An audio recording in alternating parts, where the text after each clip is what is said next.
Welcome to the Engagement Fit Drive podcast. We're so happy to have you join us. And together with Tracy, Andrew, and Claire, let's make bringing your drives to life practical and fun. In our Drives and Action episodes, we'll share stories of drives at play in everyday scenarios so you can relate and gain deeper understanding of your drives.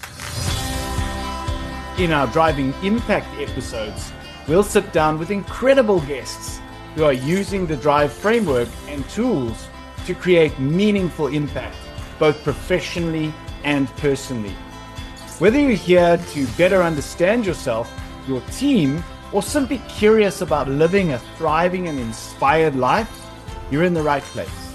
So let's dive in.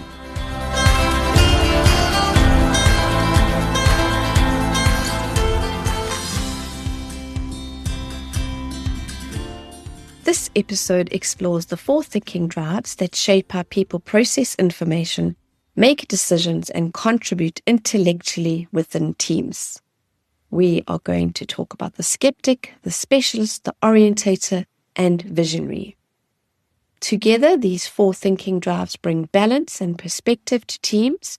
When managed well, they combine caution, knowledge, wisdom from experience, and future imagination to create stronger decision-making, clearer strategy, and more resilient organizations. Let's explore. The skeptic drive. Let's test this before we trust it.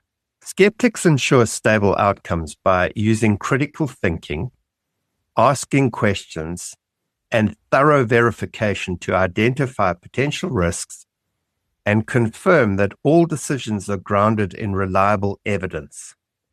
Time to identify risk and issues, errors, discrepancies, and gather the factual evidence is key to the effectiveness of this drive, and for all their insights and concerns to be heard and considered. In action, skeptics spot risks, gaps, or errors early. They apply critical thinking and scrutiny. They ensure decisions are well tested and grounded. The watch-outs for skeptics could be becoming overly cautious or negative, slowing progress due to over-analysis, being perceived as pessimistic or doubtful of others. The measurable contributions of skeptics is they identify risks before implementation. They stress test assumptions. They flag potential unintended consequences. They improve decision robustness. And they strengthen compliance and due diligence. The observable impact of this drive is reduced strategic blind spots, fewer preventable failures, and stronger governance. Skeptics' question is, what level of evidence is truly necessary here? And what might become possible if you acted with 70% certainty instead of 100%? I love that coaching question for the skeptic, Andrew, because it keeps them out of analysis paralysis. How much information do I have right now to move forward? And I have learned through doing drive and knowing more about drive, the value of this drive. It is one of my drainers. It used to frustrate me endlessly. And now seeing the value of this drive and what they bring to the table, what they see that others like myself, so not worried about risk at all and will just move into anything and very quickly. Having the insight of a skeptic has taught me so much. So I am encouraging people that also have skeptic as a drainer is really learn more about this drive. Find skeptics in your organization. Pick their brain because their brains are amazing in what they can see. The things that jump out of them that the rest of us don't even see. Very valuable drive to have in a team if you just listen to what they say. You don't necessarily have to even go there. But if they can just share their concerns and they know they've been heard, they know that they've passed that information on, they feel that makes them feel heard. They need is just to share those insights with you. Absolutely, Trace. And building on that point is that skeptics don't typically, because they are cautious decision makers, they're not natural step up, make the decision on the fly type people, because anytime there is perceived risk in making a decision or it needs further consideration, they'll tend to opt for that time before they will commit to decisions. As a very strong skeptic myself, what I tend, anytime I'm put under pressure to make a decision, I naturally tend to opt out of that decision unless I'm giving the time to consider potential consequences. I think it's very key to understand that skeptics don't always slow the bus down.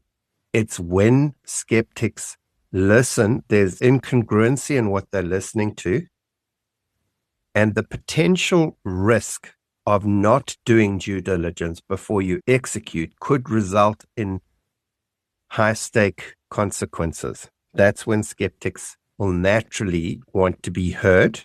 What that might look like, and it's definitely been true in my space, is because you naturally go to what could go wrong, how I language and communicate that aspect is key to whether I'll be given the opportunity to express what I'm saying, because it's always perception on the language and how a message is delivered. So if you are packaging that in a very negative, cynical way, it'll naturally cause other people to be hesitant to hear what you have to say. But if you are packaging that concern around something where you are specific, maybe around the potential cost, then people might be willing to be more open to hear what you have to say. I like that, making a point on the language and the message that you're delivering. I think if an implication, if you as a skeptic can be very aware of that, because as I say to skeptics, don't walk in the room and shoot everything down, because you're going to get people's backs up. If you walk into the room and be curious and ask more questions just to see where people are in their thinking, where are they, what have they seen, and then you bring in your insights. I think that looks very differently from walking into a room and just attacking and shooting down everything, because and again, I'm very visual, so I've just visualized a whole lot of planes in the air, and there's the skeptic just shooting them all down. And it can feel like we are attacked by the skeptic because they ask so many questions, they dive deep, they want more information, and it sounds like they just don't want you to move forward. That's what it sounds like. So I think if you walk in curious, ask more questions. This drive, how it shows up in different people, has so many nuances to it because other drives will shape the skeptic drive and past experiences. I think it's worth noting that if there are trauma responses or traumatic incidences in somebody's past, it could very much influence how this drive shows up. In my case, and I speak for myself here, I'll be listening to somebody talking about something, and the minute something doesn't sound right, I don't know what it is, then I would want to interrupt that person and ask a question around that. Now, naturally, if you're doing that a lot, you can understand how people might become quite resistant to having that conversation with you. And I think the key there is really trying to actively listen to what others are saying and learn from the feedback, from what people are actually seeing about something, because that can so strongly play into where you need evidence. If you're giving people the opportunity to communicate without interrupting them and starting to understand how they perceive or see the same situation as I do, gives you things to consider. Just because I think the skeptic is so dominant in what they've thought about, and they just want to share that. And that can be the forefront of their thinking. And to just take that step back and listen more, and my lovely saying, read the room, I think that can just help skeptics in being able to communicate what they see. And I just want to give a little example here, because I have a relationship with a very dominant skeptic sniper. Now, we've just said that skeptic, they see everything that can go wrong. Their brain scans for all the risk. Now, imagine that with a combination of sniper skeptic, where sniper now wants to go into even more deeper detail and drill down. And I used to get so frustrated with this person because of the questions that she would ask all the time. And I've learned that once she has that information, her brain is satisfied. When it all makes sense to her, then it's fine. Thinking about how the dynamics of the drives, and they all play out very differently for different people. Definitely. Specialist. I want to learn everything about this. Your specialist drive is fueled by curiosity. You feel most energized when you are learning, exploring, or going deep into subjects that interest you.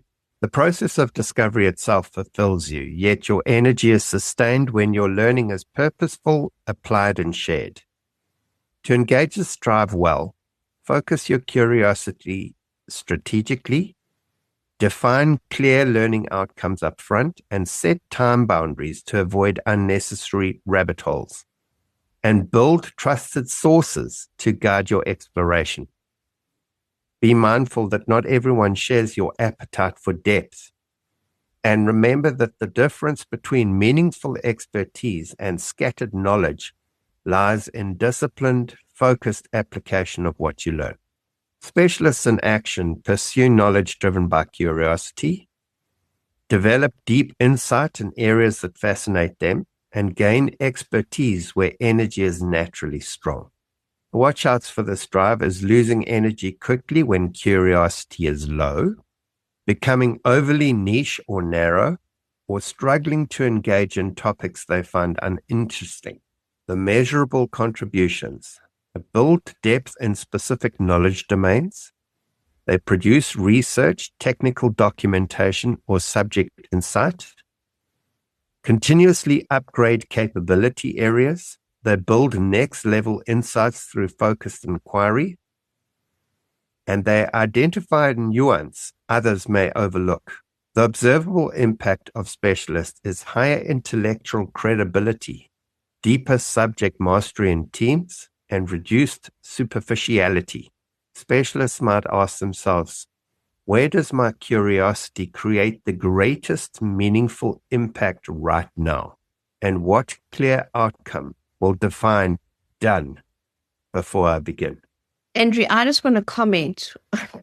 Working with you as a dominant specialist, I always say that your knowledge of the drives is so deep. And exactly that, you're interested, you love drive.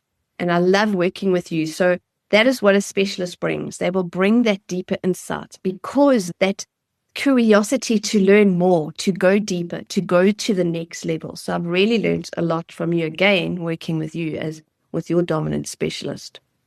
Thank you, Trace. Just worth mentioning that everyone can learn, but one of the shadow sides of this drive that I've learned in application is because of that depth component. Sometimes it shows up as I don't know enough and therefore I can't engage. And really what's valuable around that is I've had such benefit working with Tracy is that she doesn't depend on having all the knowledge before we get started. And she's very much along the lines of let's get started. It doesn't mean to say that you don't add knowledge, but if you're using your specialist drive, which is energized by the process of discovery, not necessarily application, that's the key, is get started and keep adding. The whole gift of the drive is that it's ongoing learning in areas that you're curious about or you have interests in.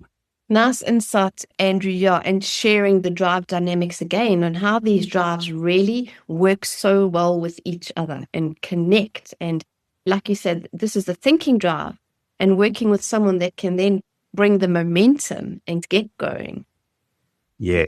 Again, we're just highlighting the nuances of these drives and really reiterating how teams can really bring what we are calling rhythm-based leadership, where everybody brings their rhythm to the team. You might find that there are people on the team with a strong specialist drive, but one of the things with that can end up in silos in knowledge, whereas an organization could benefit from a knowledge base that goes company-wide. Sometimes you find teams that have speciality knowledge, but it stays within a particular team or department. And the question would be to somebody leading that team, where would that knowledge base and the contribution of a specialist really play out organization-wide? And how would you go about doing that? And on that note, Andrew, I also just want to share with our listeners, I was engaging with and coaching someone yesterday who's dominant specialist. Now, she is in a role which is rules-based, principles-based. She herself, as a specialist, wanted to do a course that would enhance her learning and knowledge so she could do her role better. She could show up better. She would be able to make better decisions. So organizations, like, watch out for people who, because this is her drive, this energizes her. Look what she's bringing, the contribution to your organization. She's prepared to go and pay for this course herself to be able to do her job one step better.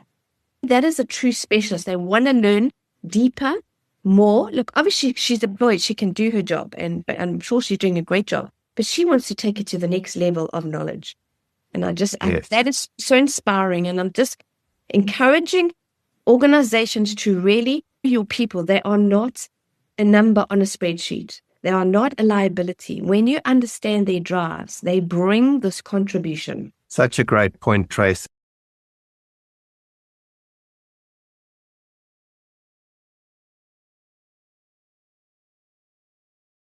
Let's talk about the orientator. The past has something to teach us. So this is our other time-orientated drive. As a dominant orientator, you are grounded by context and guided by memory. You use the past as data, seeking the full backstory behind people, events, and decisions, so you can discern direction with confidence. Milestones, significant moments, and lived experience become your compass, helping you orientate yourself and others in both time and purpose. Because you reference the last decision you have cognitively processed, new decisions must be consciously anchored. Otherwise, your default reference point will be the previous meaningful marker. You are naturally inclined to create and elevate moments, often turning experiences into lasting memories that you can draw on for future orientation. When well managed, you bring wisdom, continuity, and steady discernment, ensuring that progress remains connected to what truly matters and is not divorced from its history. I really just want to stop there a moment. I only learned this the other day about the orientator. I want to tell you that drive has layers and layers. And this insight, that orientator references the last decision that they've made. Like, think about that. How profound is that? When you're dealing with an orientator, that is where they're going to go to. They are not going to go 20 steps ahead like the visionary or 2 steps ahead like the navigator.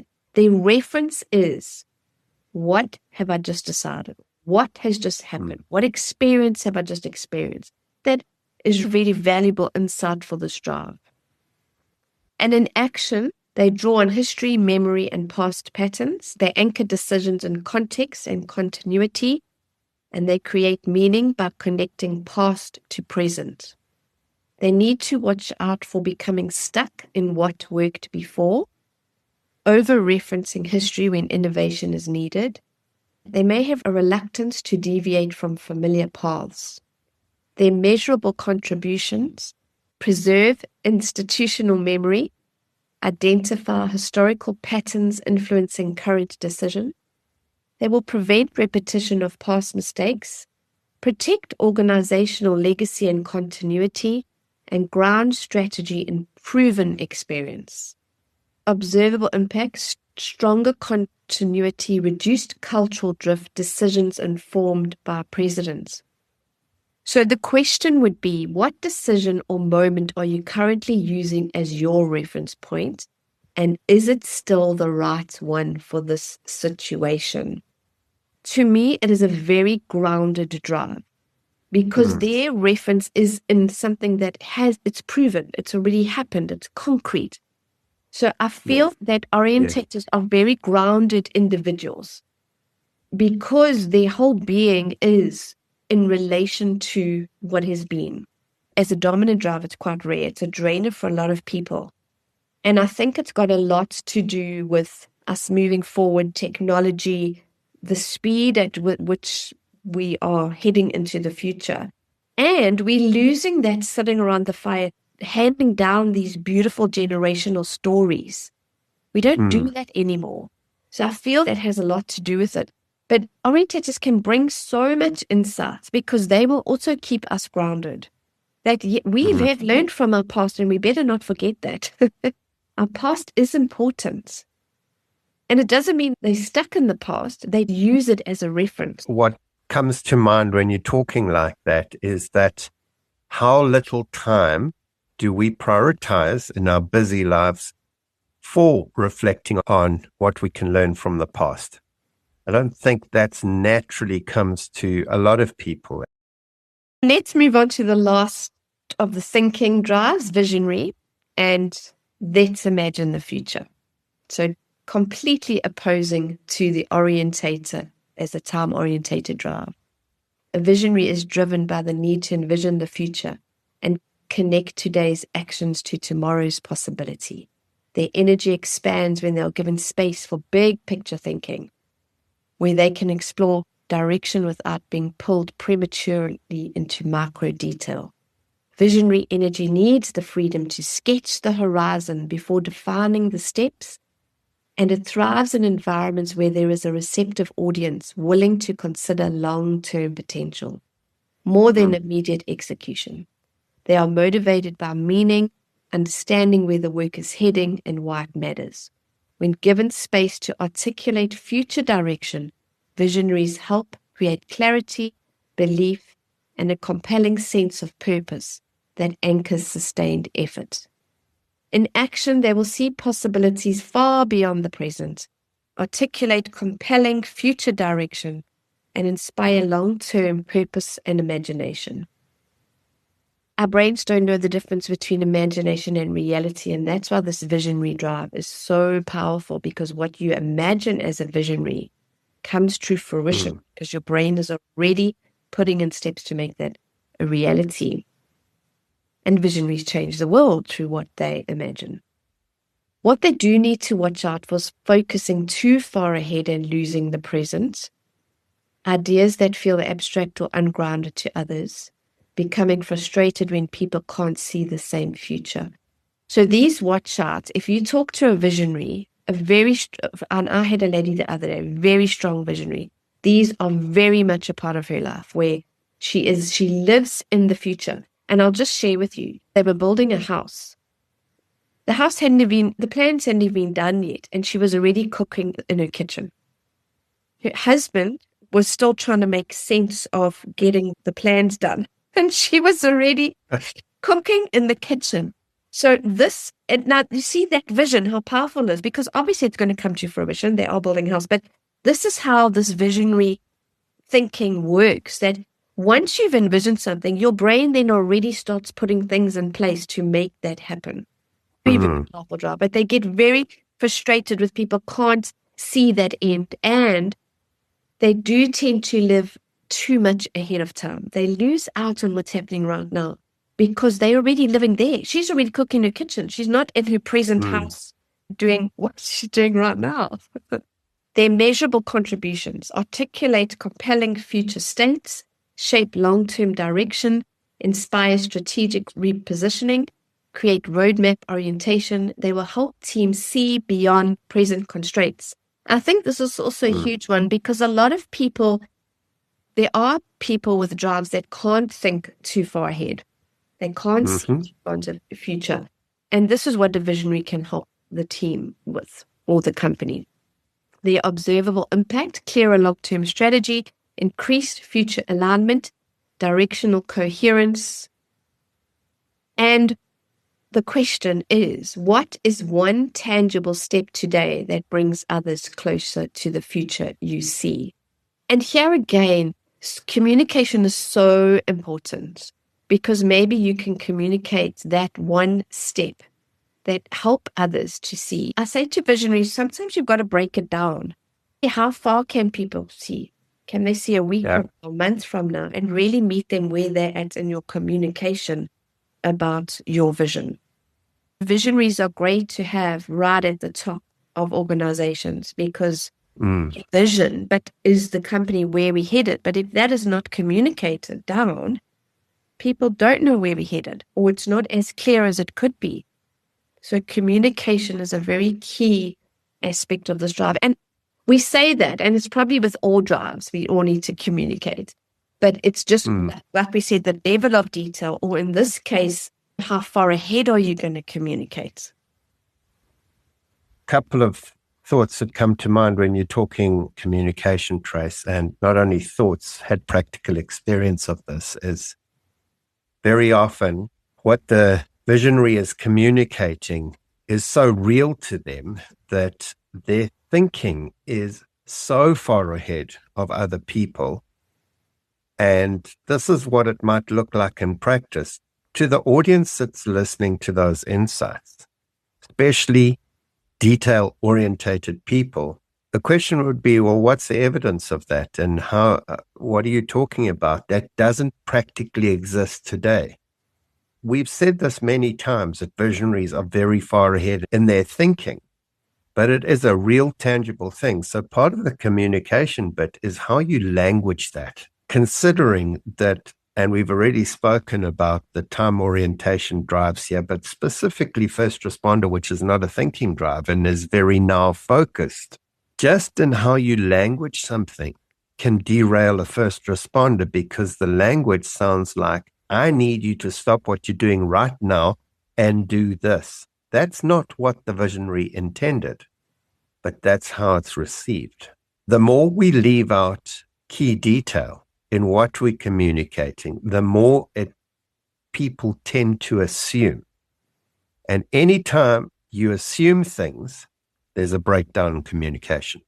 I have certainly witnessed this around the co-founders of Engagement Fit, and the incredible value that a clear, targeted vision brings when everything else is falling apart, but people can tangibly connect to the future vision of what we're trying to achieve, then the team can move forward, even though all the other bits and pieces are not in the puzzle yet. As long as we know what we are aiming for and what the future that we are heading for, and as we spoke, they create clarity, belief, and a compelling sense of purpose.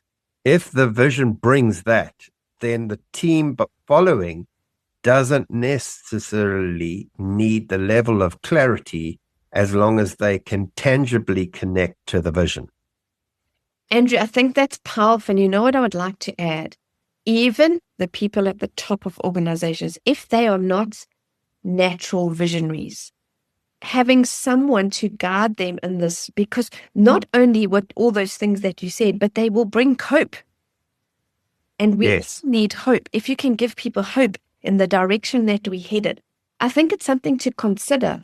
If you are leading an organization and maybe some of your drives are more about now or even in the past, and you don't look too far ahead, is get hold of a visionary, because they can help you communicate something into the future to give hope. Like Andrew said, because businesses go through such rough, tough times, and to give people that hope can just get you over that little hump or that hurdle that you're facing right now, because we all need to have something to look forward to.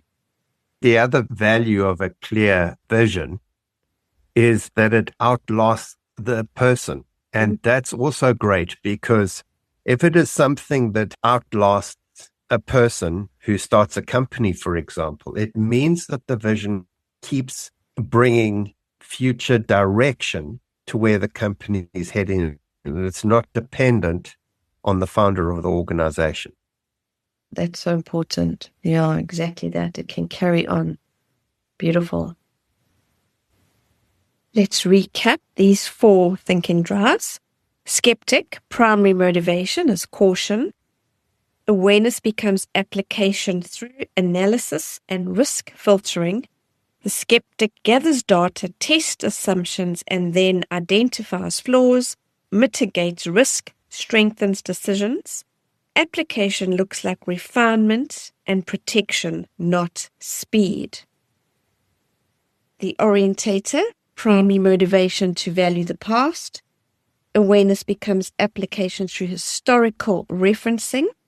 Orientator interprets awareness by drawing from precedent, anchoring in context, protecting continuity. Application looks like informed continuity and contextual decision making. Specialist, primary motivation is curiosity. Awareness becomes application through deepened understanding. Specialist encounters awareness, then investigates further, expands knowledge, refines expertise. Application looks like learning translated into improved method or insight. And finally, visionary, primary motivation to envision the future. Awareness becomes application through future framing. Visionary takes present information and projects forward, articulates possibility, paints a compelling future state. Application looks like direction setting towards what could be. So every thinking drive is powerful and necessary, and everyone has potential detriments if overplayed. Too much depth can cause paralysis. Too much pattern finding can cause overinterpretation. Too much foresight can cause disconnection from the present. Too much scrutiny will bring stagnation. But when balanced and well managed, these drives give teams and organizations perspective, clarity, coherence, and wisdom. Thanks for joining us on this exciting journey of self-discovery and fulfillment.